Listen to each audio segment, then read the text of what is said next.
घमंड ना करना, जिंदगी में तकदीर बदलती रहती है, शीशा वही रहता है, बस तस्वीर बदलती रहती है। दोस्तों एक लड़की होती है जिसका उम्र 22 साल होती है। दोस्तों वह सिग्नल पे भीख मांगने का काम करती है। दोस्तों कुछ लोग तो उसे भीख देते हैं, परंतु कुछ लोग उसको भीख नहीं देते हैं और उसको धिक्कार के भगा देते हैं, बेइज्जती करके भगा देते हैं। इस तरह करके भगाते हैं दोस्तों कि इस तरह उस लड़की के साथ नहीं करना चाहिए था। दोस्तों यह लड़की का किस्मत ऐसा बदलता है कि यह लड़की उस जिले का आईएएस ऑफिसर बन जाती है।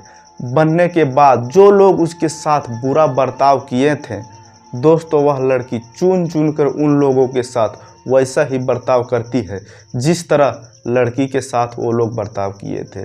तो दोस्तों आज की कहानी बहुत ही ज़बरदस्त कहानी है। आप लोग इस कहानी को पूरा अंत तक सुनिए क्योंकि आप लोग को बहुत ही मज़ा आने वाला है। थोड़ा सा समय निकाल के इस कहानी को पूरा सुन लिया कीजिए दोस्तों।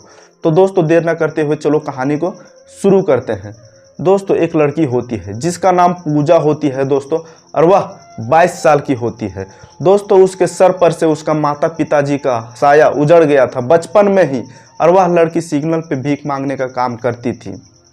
दोस्तों जब सिग्नल पे भीख मांगने का काम करती थी तो दोस्तों जाहिर सी बात है कुछ लोग उसको भीख देते थे, परंतु कुछ लोग उसको भीख नहीं देते थे। ये कह के धिक्कार देते थे कि तेरा हाथ पांव सलामत है, तुम भीख क्यों मांगती है, जाकर के कुछ काम किया करो। तो दोस्तों वो लड़की मजबूर थी क्योंकि उसको इस सब के बारे में नॉलेज उतना नहीं था, इस दुनिया के बारे में उतना नॉलेज नहीं था, क्योंकि वह बचपन से ही भीख मांगते मांगते गुजारा करती आई थी। तो दोस्तों ये सब होते होते जब वो चक्कर चलता रहता है तो एक दिन अचानक वो लड़की एक सेठ के पास पहुंच जाती है। वह सेठ कुछ कारोबार के विषय में वहां बात कर रहा था, ज़मीन उमीन के बारे में रोड के साइड में बात कर रहा था। तो ये लड़की जब रोड से गुजर रही थी तो वो लोग सेठ के पास पहुंचते हैं, और पहुंचने के बाद सोचती है लड़की कि हमको तो कुछ पैसा यहाँ मिल ही जाएगा, क्यों ये लोग सेठ आदमी हैं।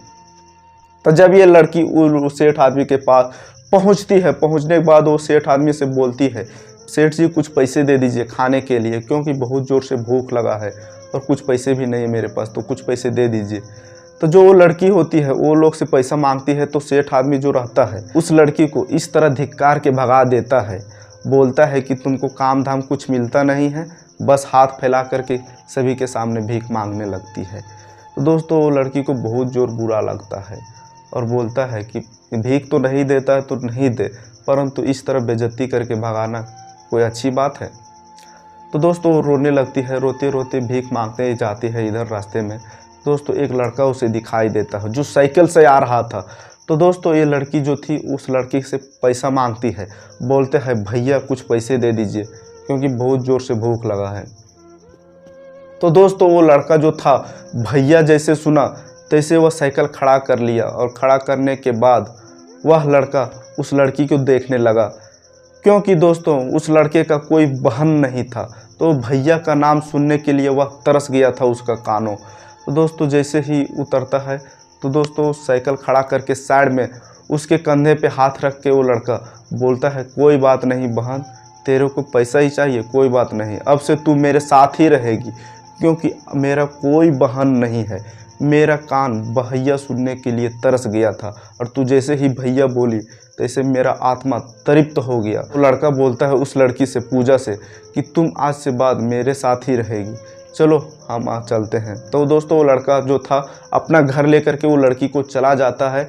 जाने के बाद वो लड़का बोलता है पूजा से कि तुम जैसा करना चाहती हो, जो करना चाहती हो, तेरा जो मन में इच्छा है वो करो, तेरे लिए मैं सब पूरा करूँगा। तो दोस्तों वो ऐसा ही करती है। वो लड़की, उसको पढ़ने में हल्का शौक़ था, इंटरेस्ट था, क्योंकि दोस्तों उस लड़की को, पूजा को, उन सभी से बदला लेना था जो उसके साथ बुरे समय में बुरा बर्ताव किए थे। तो वैसा ही करती है लड़की। दोस्तों पढ़ाई में मन लगाती है, पढ़ाई में इतना डूब जाती है कि दोस्तों कुछ सालों के बाद उसका कलेक्टर का एग्जाम फाइनल हो जाता है, और दोस्तों वह आईएएस ऑफिसर बन जाती है, और उसी ज़िले में उसका ट्रांसफ़र हो जाता है जिस ज़िले में वो भीख मांगने का काम करती थी। तो दोस्तों वक्त बदल चुका था, वह लड़की कलेक्टर बन चुकी थी।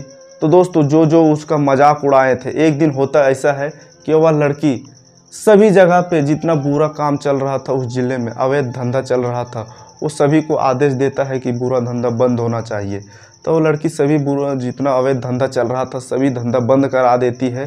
बंद करा देने के बाद जो लोग का धंधा बंद हो गया था दोस्तों, वो लोग तो कलेक्टर के पास पहुंच जाते हैं। पहुंचने के बाद जब देखते हैं कि कलेक्टर साहिबा तो वही भिखारनी है जो आज से करीब कुछ साल पहले सिग्नल पे भीख मांगने का काम करती थी और हमारे पास भी भीख मांगने आई थी, परंतु हम इसको भीख नहीं दिए और बेइज्जती करके भगा दिए। तो दोस्तों वो लोग सोचने लगते हैं। जब सोचने लगते हैं तो सोचते हैं अब जो हुआ तो हो ही गया, अब जाते हैं कलेक्टर साहिबा के पास, देखते हैं कि फैक्ट्री के बारे में बात करके क्या होता है। तैसे वो लोग उस कलेक्टर साहिबा पूजा के पास पहुंचते हैं। पहुंचने के बाद बोलते हैं मैडम हमारा जो धंधा है फैक्ट्री है क्यों बंद करा दिए हैं। तो कलेक्टर साहिबा बोलती है कि ऐसा देखो तुम्हारा जो धंधा था वो अवैध रूप से चल रहा था, इसलिए हम सभी धंधा को बंद कर दिए। अवैध धंधा हमारे जिला में गलत काम नहीं होना चाहिए, इसलिए हम पूरा बंद कर दिए हैं। इसलिए तेरा भी फैक्ट्री अगर अवैध रूप से चलता होगा तो तुम्हारा भी बंद हो गया होगा। इसमें क्या जाहिर सी बात है, क्या सोचने वाली बात है। तो दोस्तों वो लोग बोलते हैं कि हमारा फैक्ट्री बंद हो गया, हमारा तो धंधा उसी से चलता था, वही तो एक मेरा इनकम का सोर्स था, वो बंद हो गया तो हम लोग कहीं का नहीं रहेंगे, भीख मांगने लगेंगे, रोड पे आ जाएंगे। तब वह लड़की बोलती है जब मैं भीख मांग रहा था तभी तो तुम लोग तो किसी का मजबूरी समझा नहीं, हमको बेइज्जती करके भगा दिया, इस तरह भगा दिया कि हम कहीं दूसरे देश से आए हैं और तो हम लोग का मजबूरी नहीं समझा, तो अभी हम तुम्हारा मजबूर क्यों समझूं, क्यों तुम्हारा बात सुनूं। तो दोस्तों इस तरह उस आदमी को बोलता है तो उस आदमी को तरस आने लगता है। अपना जो कर्म किया था, उस लड़की के साथ बुरा व्यवहार किया था, उस पर तरस आने लगता है और उसको अपने अफसोस होने लगता है कि इस तरह नहीं करना चाहिए था मेरे को। तो दोस्तों वो कलेक्टर साहिबा भी उन लोगों के उससे एक बर्ताव करती है जिस तरह वो लोग उस लड़की के साथ पहले किया था। वह लड़की कलेक्टर साहिबा भी उन लोगों को धक्का मार करके कलेक्टर ऑफिस से बाहर निकाल देती है और बोलती है कि जैसा करनी वैसा ही भरनी, तुम जिसके साथ जैसा करोगे कुछ दिन में वैसा ही पाओगे। तो दोस्तों आज की कहानी में कलेक्टर साहिबा जो पूजा रहती है उसका डिसीजन अच्छा था या गलत, आप लोग कमेंट में ज़रूर बताइएगा दोस्तों। और दोस्तों जाते जाते अगर मेरा वीडियो अच्छा लगा तो वीडियो को लाइक कर दें और चैनल को सब्सक्राइब कर दें ताकि मेरा हौसला बढ़ता रहे और आप लोग के लिए एक प्रेरणादायक कहानी आप लोग के सामने लाते रहें। दोस्तों मिलते हैं अगले वीडियो में, तब तक के लिए जय हिंद।